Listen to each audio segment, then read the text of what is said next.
Yeah, good morning. This is Bang Bang Ray Hill. Please press the like button and subscribe. Yeah, I'm going to talk about the street fights, illegal fighting this morning. Not for very long, though. A couple of my mates, good fighters, Chippendale, Danny Chippendale and Franco and Colombo. I've got my name here, Franco Colombo, then Steve Richards, Colombo. Harry Starbuck. I mean, do you know what? In 1970, in the 78, 79, when I moved to Lewisham, and I was fighting all the shows, as many shows as I could fight, and I decided, I think I've had about, 20, 25 fights in. I decided to move to back to Acton, and worst thing I did really, because I got myself more in trouble. I got put away for a big sentence, but I went to Acton. I used to work with a guy called Bob Coleman. He had a company called Octopus Productions, and they used to do a lot of scenery sets. And he was with a guy called Tony Wilson and my mate Danny Williams. They was all together, and we decided. Well, I got hold of Bob and I said, "Listen, Bob, we've got to get into something. We want. I was going to get a gym in Ealing Broadway. There's a place called Buffalo's, and we want to take over their big factory and put a gym in there. Got nicked, never did any of that, and now it's kicked off. Gymnasiums, like it's gone crazy. It's all kicked off. But I was one of the first ones to even think about it, not in the 80s, yeah. So you have that little opportunity, you don't take it, you're crazy, you should take it, yeah.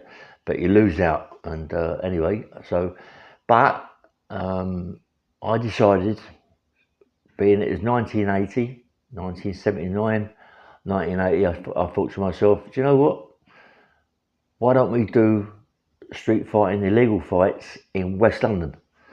There isn't no one in West London doing it. It's only I was the first one ever to do street fight, illegal fights in West London. Acton Town Hall. I got all of Acton Town Hall. I had quite a few fighters there. My mate Stephen Smith, I had Colombo, I had Richardson's, not Richardson's, I had sorry, I get mixed up, Chippendale. Leslie McIntyre, my brother-in-law at that time, Perry Carlin. I had loads of fighters there. Must have been, 15 fights, 20 fights there. And I was the first one ever to do it in Acton Town Hall in West London. I wanted to bring the illegal fights to West London, We never had no promote. I'm a bit thing about Joe Smith, because if Joe Smith was only a baby then, I don't know, 10, 9, 10. If Joe Smith had been about in them days, he'd have been a good promoter. He'd have been good Joe Smith. Old man's up to Joe, he's getting on. But he wasn't the first one to do any street fights and prize fighting. I was the first one. But if he'd have been around Joe when I was doing it, he'd have been a good promoter. He'd have been a good promoter, Joe, because he's got it together. He speaks really well. He'd have been a good promoter, but it's sorry to say he wasn't. He was about 10. I know he was fighting about 10, but I don't think I'd have got him in the ring at that age, 10 years of age. Yeah, it'd been a bit mind you, that had been quite good, getting a couple of travellers in there at 10 years of age fighting. Yeah, I didn't think of that. That would have been quite good. But anyway, as I had my fights in Acton Town Hall, it was a sellout. Everybody come. I had my first fight, not the guy out in the first round. I think it was about 15 fights. And there was all good fights. I got them on record. I have to put them on. I will put them on YouTube. Let you all see. I'm going to put something on YouTube just to let you see my co-promoter. Maybe if I can get it on the fights, but I don't know how to do that. I'm not into this YouTube thing. But even after all this time, how to do it, as is this thumbnail thing and all that. But my mate Christian from KON TV, he's excellent. I mean, that's what he does, and he's very good at it. I should talk to him about how I can do it. But anyway, I was the first one ever to bring street fighting, prize fighting, illegal fights to West London. I left West London to go to Lewisham to fight. I mean, it takes a bit of bottle to go to Lewisham, to South East London to fight, yeah?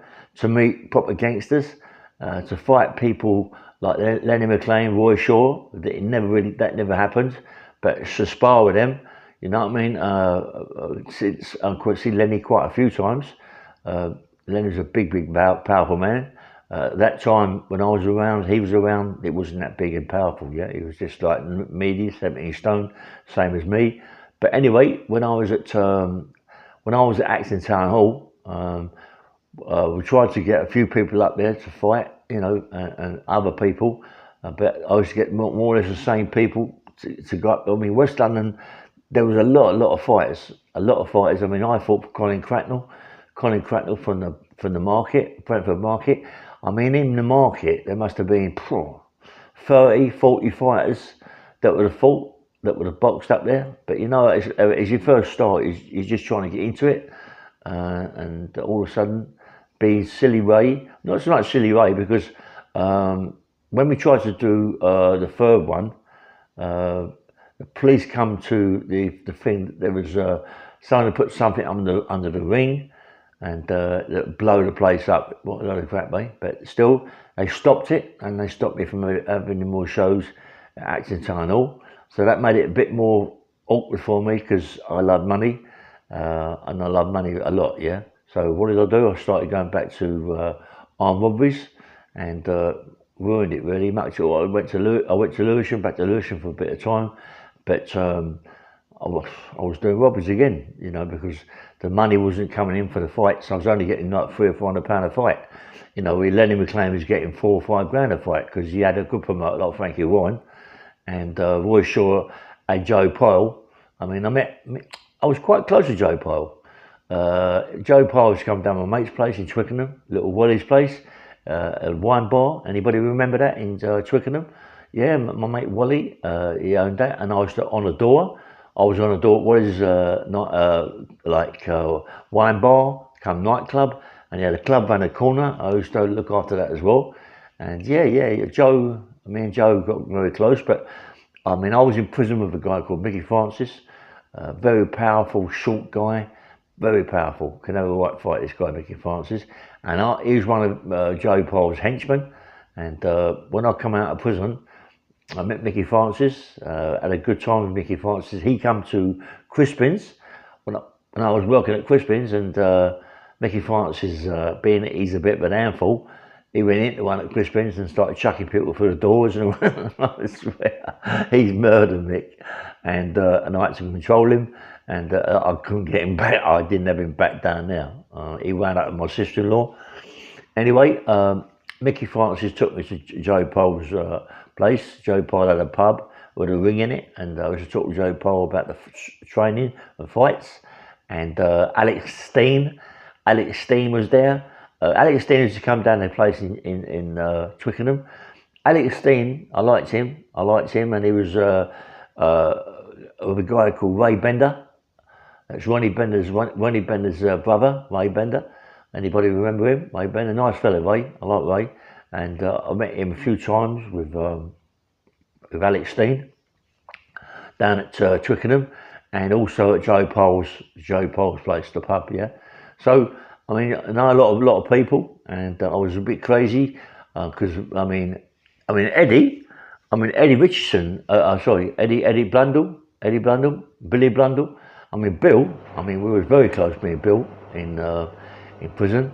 And when I come out, and as I said, I went down Bill's place, and he had a ring in his front room.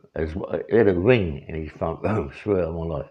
And he had a massive, great big carp place there, big lakes with carping and all that. Actually fishing, and I really like Bill. I mean, me and Bill was in Mason together, and we used to train together in the gym with a guy called Ricky Curley.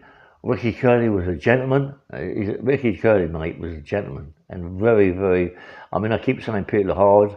Ricky Curley, powerful man, very hard, very, very fit, always running, always in the gym with me, sparring. Me and Ricky used to have some fights, mate. Me and Ricky. I mean, I'm gutted, you know, because I mean, when I was in the gym in Mason, I was to spar with Bill. I mean, Billy Blundell was only little.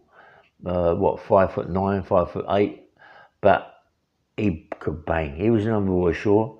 He could bang, Bill. And when he, and he was very good at bobbing and weaving. And if he hit you, mate, you knew he'd been hit, And the gloves were, I think, 14 ounces, I'm not quite sure. 16 ounces, I can't remember. There wasn't 18-ounce gloves, I know that for a fact. But when he hit you on the chin, Bill, I mean, you knew he'd been hit on the chin. And we used to spar quite a bit, me and Billy Blundell. And I like Bill, as I say, coming out of Bill, meeting him with his brother, Eddie, over at his place, and the ring in the front room. And I liked him, mate. I really liked Bill. I liked him a lot. And I should have had a few shows with Bill, perhaps, already, but I didn't. I mean, do you know what? I was so crazy that being wrapped around all these people, and I never went forward more than what I did. I mean, it's about money, and it's about, if you're a non-robber or whatever, an enforcer or whatever you are, that's your game. So it's hard to get out of it. And me getting into the fights. Look at Frankie Warren now. I mean, Frankie Warren was only a little bit more advanced than what I was at that time. So was Blundell. So was what's he call it? Who had Roy Shaw. Joe Parr was. All gangsters. There was, I'm on about fighting. Fighting was there maybe a year, 2 years in front of me.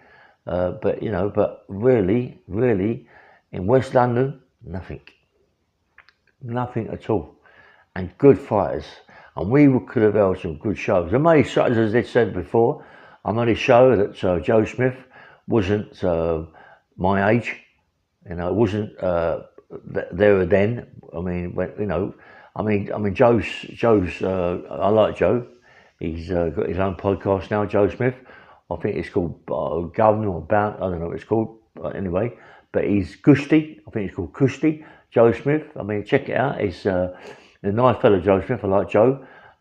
He speaks very, very good English for a traveller. He puts his words together really, really well, and that's what it's all about. These podcasts, so people can understand, and he's polite. He's a gentleman, and he's a professional golfer. I've got that in for you, Joe. But I'm only gutted that Joe was at my age. At that time, I was doing the fights, because he would have been a really, really good promoter. Joe could have been a good promoter. He talks really good. That's what it's all about. And he'd have had us all around him. I mean, for us to go to I was in North London and South East London, but I got very strong with the people in there. Eddie Richardson, Charlie Richardson. I used to go in Charlie's house with his two dogs and talk to Charlie about certain things. Eddie, I liked Eddie. Eddie Richardson's a very strong, powerful man, and still a very strong, powerful man, He might be getting on a bit, but he's still very powerful. I wouldn't like a right hand off him, I'll tell you that. He was a good pro, Eddie Richardson, good pro. But, we all got to get old, and that's what it is. And I was, when you think about it, the amount of fights I've had as a street fighter, legal fighter, I was crazy not to get right into this. Mad, Look at this now. Oh, come on. I see this Ben Hatchett fight. Come on, please. Help me out, mate. I've got my mate, Fish. Yeah. Fish is training to fight Ben Hatchett. Really, he wouldn't have a chance with Fish. I know that for a fact. Ben Hatchett would not have a chance with Fish. Fish is a bit lively. Fish can bang. As I said, he went to my house once and I've demolished my house with his bare fists. I'm on about eating bricks. Yeah, I'm on about eating bricks. He don't muck about, mate. And started rocking my house to pieces. My house was like that. I went steady Fish, but slow down, mate. And I'd like to see Ben Hatchett fight Fish. I tell you what, you couldn't come out your corner and fire a punch at a Fish and on a chair and knock him out, mate. You'd have to have a sledgehammer. Anyway, I watched the fight. It was a little bit pathetic. He'd done his job. He isn't there to dance around the ring. He isn't there to go 10 rounds, 5 rounds, 4 rounds, or whatever it is. He's there to finish it. So people going, but listen, he still got in that ring and he still finished it quick. And that's what it's all about. Why do you want to last? Why do you want to go? You know, I know it's people out there paying their money to see you fight, but you don't want to go in there and dance around the ring and get hit in the chin. If you can finish it in one punch, finish it in one punch. Well done, Ben. Well, I like the way you done it. But the guy you fought, I don't think he's ever been in a boxing ring in his life before. I don't think he even thought he was square. maybe he thought it was like a cage fight, and he had no idea. Anyway, but well done, Ben. Well done, mate. But I'd like to see you fight Fish. Maybe it will happen when Fish comes back to reality. I don't know what he's doing, Fish. He definitely ain't on this planet at the minute. But let Fish get on with it. Anyway, I'm going to talk a lot more about my street fights and all that later on. Please like my channel and subscribe. Press the like button and subscribe. And good morning. Yeah, take care. Bye bye.